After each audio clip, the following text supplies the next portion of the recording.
starting lineup. Weir and Winus left out. Patrick Isnorbo suspended. Loan signing Lee Miller started on the bench. Dundee United like this. Scotland striker Stevie Crawford made his Dundee United debut after a transfer from Plymouth, having, of course, preferred Tannadice to Tynecastle. He was going to hear all about that during the course of the afternoon, and he replaced James Grady. Former Dundee defender Lee Mayer started among the subs. Referee Mike Ritchie. McFarlane's pass into the box from Hamill. McKenna's head, well picked out. But a decent enough challenge by Wilson on McKenna, which meant the header wasn't too troublesome for Tony Bullock. Phil Stump collects from Andy Webster. No foul given against Grant Brebner. Stevie Crawford with the chance. Craig Gordon with the save. Crawford again cuts it back from McIntyre. And the Hearts players and fans furious that Grant Brebner wasn't penalised for his challenge on Phil Stamp. That set up Crawford with the chance to score his first goal for Dundee United, foiled by Craig Gordon.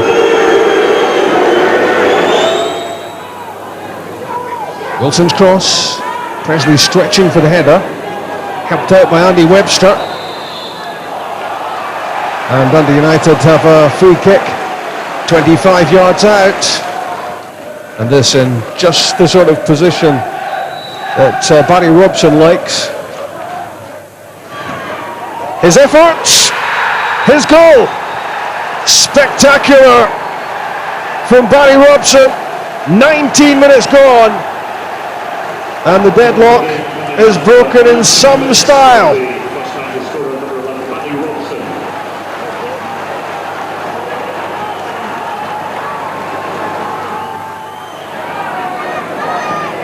Paul Hartley's shot flipped off the wall. Robbie Nielsen to the byline, squeezes it back.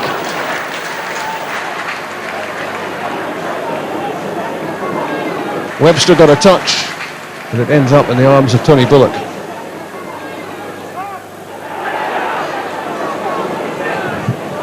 Pereira flicks it in for Kevin McKenna. It was a big chance for a Hearts equaliser. And McKenna knocked the ball wide of goal.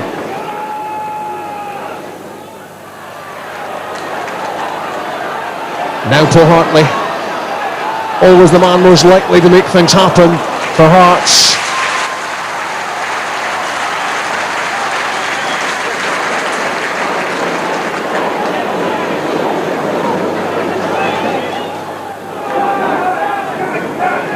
Can the Tannadice team get themselves a second goal before the interval? In from Mark Kerr, and the flashing effort from Robson produces razor-sharp reactions from Craig Gordon. That is a tremendous bit of goalkeeping from the Hearts number one, which stops United going further ahead. Couldn't have seen much of it. It was a terrific save.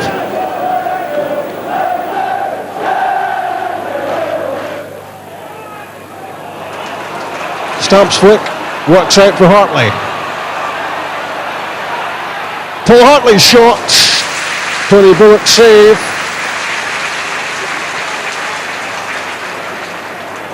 Hearts looking to Hartley to get them back in this game. Almost into the last minute of the first half. Missed completely by Tony Bullock. And Hearts have been pretty miserable in the first 45 minutes. Get an equaliser almost on half-time. And it's the captain, Stephen Presley, who takes advantage of a glaring goalkeeper blunder to score his first goal since August. He got two in the first three games of the season from the penalty spot. That's his third of the campaign, and it could be vital to his team because having played so poorly, they're back on level terms at 1-1. Hearts make a change right at the start of the second half, and it's a new face at Tynecastle on loan for the rest of the season. Lee Miller replaces Joe Hamill. Hartley on the set piece. McKenna was there, and Lee Miller puts Hearts ahead. It's his second touch of the ball. It's 2-1 for the home team, and it's taken him only 3 minutes. Having come on as a replacement at half time, he's not hanging about. Lee Miller delighted to get Hearts 2-1 ahead from close range.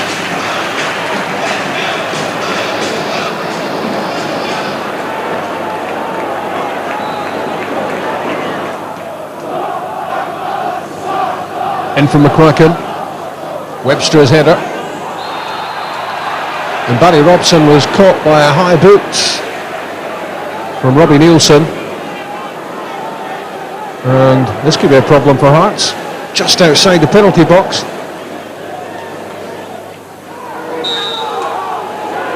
Squared by Kerr. Alan Archibald! It's a wonder strike. 8 minutes into the second half, and 2 goals already since the interval.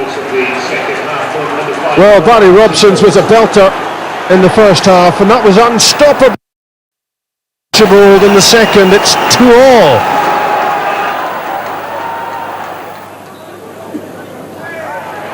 Oh, Richie climbing up for the header. Now Barry Robson on the move, and he is a real threat to Hearts. They know that already. Support arrives from Mark Kerr. Struck it well. And again, Craig Gordon was called into action. It may well have been heading wide anyway. The goalkeeper felt he had to make the save. Inside the last quarter of an hour, McAllister's cross. Down goes Lee Miller.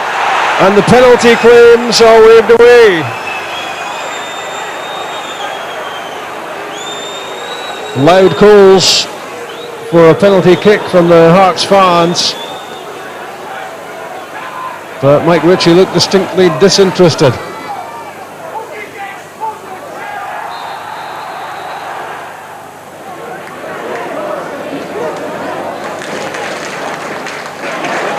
Good turn from Pereira. Stephen Simmons looks to give it to him back, and the late challenge on the Simmons is penalised. Mike Ritchie calls the play back and gives Hearts a free kick.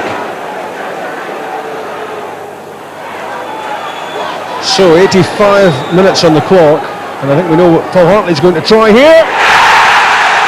Deflected and in, and it looks very much as if Paul Hartley has won the game for Hearts with his 12th goal of the season. He played that into a packed penalty box with a lot of pace.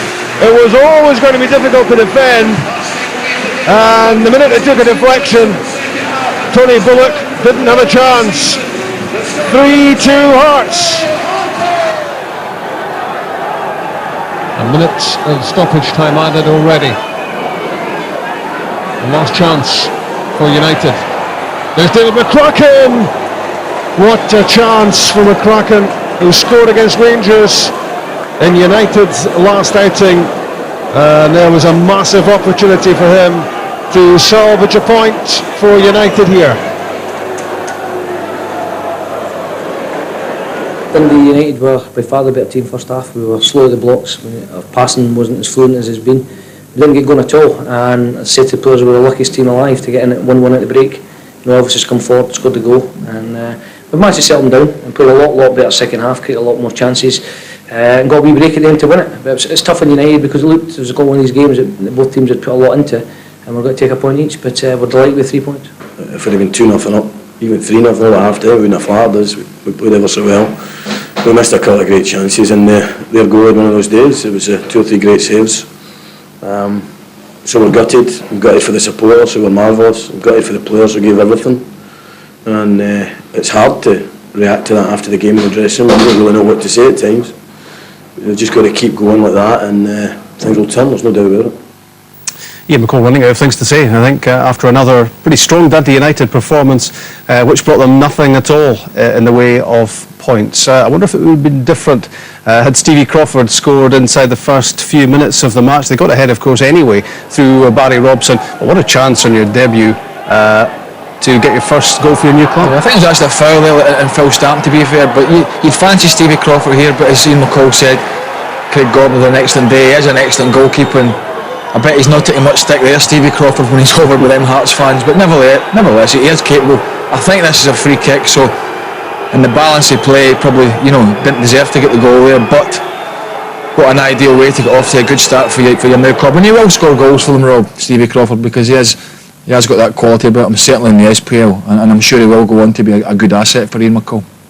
Let's bring the Goalkeepers Union in on what was the opening goal, a spectacular strike from Barry Robson, but the deflection here didn't do Craig Gordon any good, David. No, none at all. I think, looking at the defender closing down the free kick, he must only be about 6-7 yards away, and he's just taking the deflection, just taking the ball beyond Craig Gordon. I think it's more or less come straight at him, the flight of the ball, and there's nothing he can do about that. He had a good day, the goalie, didn't he? Very good, yeah. And like you said, he's a very good goalkeeper. Him and David Marshall, for being so young, in Xander Diamond's category, showing great maturity, especially in that position, when they don't normally mature till mid-30s, they become the peak of your profession, and they're doing it 15 years early, It strikes me that this was maybe the key moment of the game. Dundee United could have been 2 ahead had it not been for that miraculous Gordon save from Robson. Then right on half-time, Craig, this happened.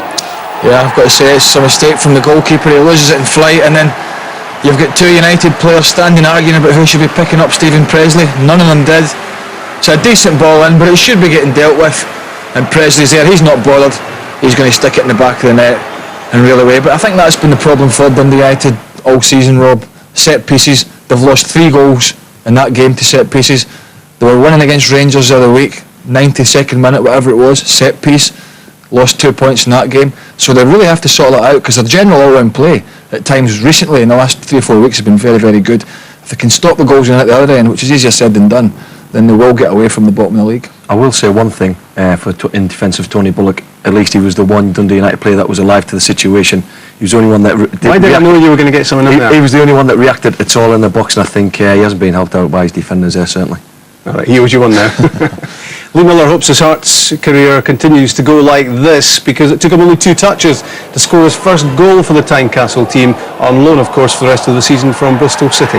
Yeah, but he's not going to miss from there, is he? And hopefully it's going to work out for this lad, work out for John Robertson. He has lost Mark De Vries, he has failed in his efforts to get Stevie Crawford, so he needs somebody in there who can put the ball in the back of the net. But it's the age-old problem again from that ball from a set piece whipped in. Dundee United defender standing there not picking up, and once the ball drops to Lee Miller there, he's not going to miss from there. And a good start to his Hearts career, and John Robertson will be hoping he can give them plenty of goals between now and the end of the season. And the irony of the situation just amplified by the fact, of course, that Lee Miller learnt his trade at Falkirk under, guess who? Ian McCall was the manager in those days, just adding to the pain for the Dundee United boss. Now, it was 2-2 with another great strike from Dundee United. Alan Archibald this time, again a deflection, but this was hit him with a lot of power. Yeah, I think even before it struck the deflection, I think it would be a difficult shot to save. He's made a great connection, and from the moment after he's built, it looks like it's going in the net. But yeah, you can see it's affected the flight of the ball there, and there's nothing. Again. Would you not be digging into the excuse book at that point, no? Well, not at all. I mean, sometimes you've just got to hold your hands up and say there's nothing you can do about the goal you've conceded. And I think Craig can be happy with his day's work there. Nothing could do about the 2 goals, and he made a few good saves. And he was the sponsor's man of the match as well. This was a penalty claim for Hearts, which nobody, I don't think, seemed to get too excited about, and maybe that sums it up, Craig. Yeah, it's because it wasn't a penalty, so that's why. That old reason. Yeah, I mean, there's contact there in the box, but you can't, you've got to be leaning up against your player.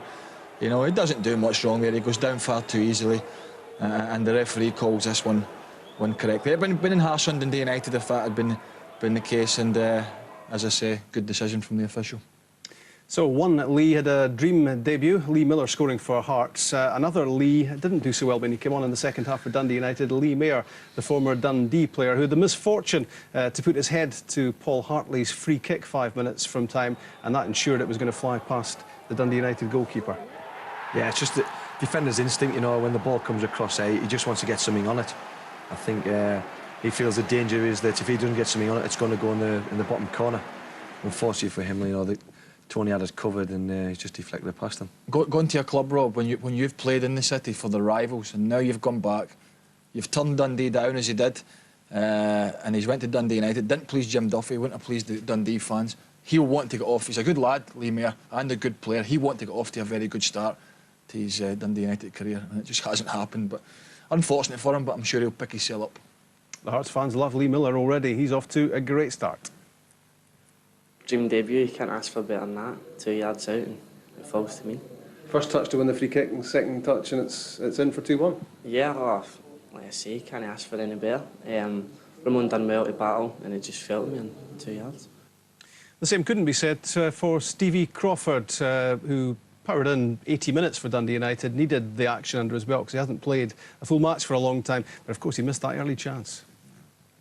It's strange standing here saying I'm happy after a defeat, but you know, I'm happy to be back up in Scotland and hopefully again the club will benefit from that. Yeah, you're looking long term and you're confident the goals will come. Yeah, definitely, and I'm experienced enough to know that you have to miss a few chances for goals to come, and it's just continuing to get into the goal scoring opportunities. And as I say, I'm not frightened to take responsibility for missing that chance in the first half, which might have led to us getting a result today. Very honest there, Stevie Crawford, but you would imagine, David, over the course of the season, he's going to not just score goals, but create goals for others to try and lift Dundee United out of the drop zone. Yeah, you can see the difference that he's made not being in the Dunfermline side. You know, him and Craig Bruce were a big loss, along with the management team, of course. You know, he'll always get goals. Where did they go? Well, yeah, you know, it's obviously to our advantage. I think that's been a big, you know, factor in the difference between where the teams are in the league. But going back to Stevie, he is a great finisher, a great striker, and you know, just because he hasn't scored a hat-trick in his debut, you know, he's got plenty of goals left in him, and he's getting chances, and he'd be complaining if he didn't get chances. So I think he'll still